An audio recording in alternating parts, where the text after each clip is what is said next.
Tita na rin, pasensya na po. Ngayon lang po ako dumating. Malandi ka? Sinumbong mo ako kay Jeffrey? Sinabi mo sa kanya na pinagbabawalan kita? Tita, wala po ako sinasabing ganun sa kanya. Ano? Sinungaling ka? Sinungaling ka talaga? Pinuntahan niya ako at kinupunta dahil nalaman niya na pinagbabawalan kita lumapit sa kanya. Nakatuwaan ka lang ni Jeffrey ngayon. Ginagamit mo siya para kalabanin ako? Ha? Halika ba yung halagi? Tita, wala ako sinasabi sa kanya. Ano ba? Halika na ako! Halika na! Apil! Tama na yan! Baka pabalihan si Pepay. Sino magluluto ng pananghalian natin ngayon? Kapag nalaman ko na sinisiraan mo pa ako kay Jeffrey, humanda ka dahil hindi lang yan ang aabutin. Tita naman ako! Wala po talaga ako sinasabi! Tama na! Halika na! Haliparot!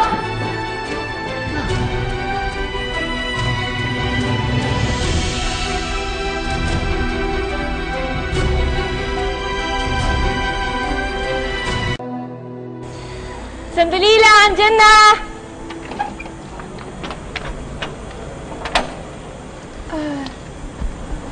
Sir Jeffrey. Finally, nakita rin kita. Imbitan sana kitang lumabas eh. Lumabas? Oo. Bakit po meron ba ulit kayong outreach program? Hindi. Lalabas tayo on a date. Yung proper date talaga. Date?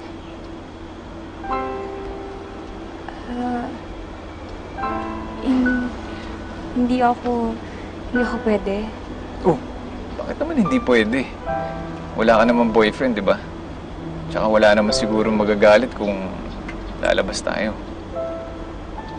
Kapag nalaman ko na sinisiraan mo pa ako kay Jeffrey, humanda ka dahil hindi lang yan ang aabutin. Tita naman ako!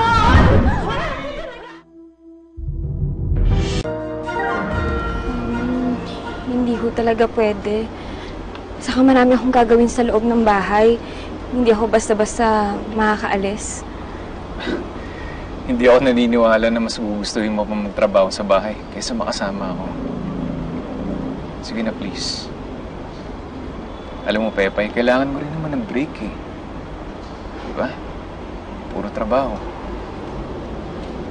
Hindi talaga pwede. Bakit naman hindi?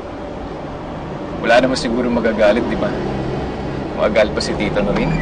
Of course not! Hindi ako magagalit. Pwede ka makipag-date kay Jeffrey, Pepay.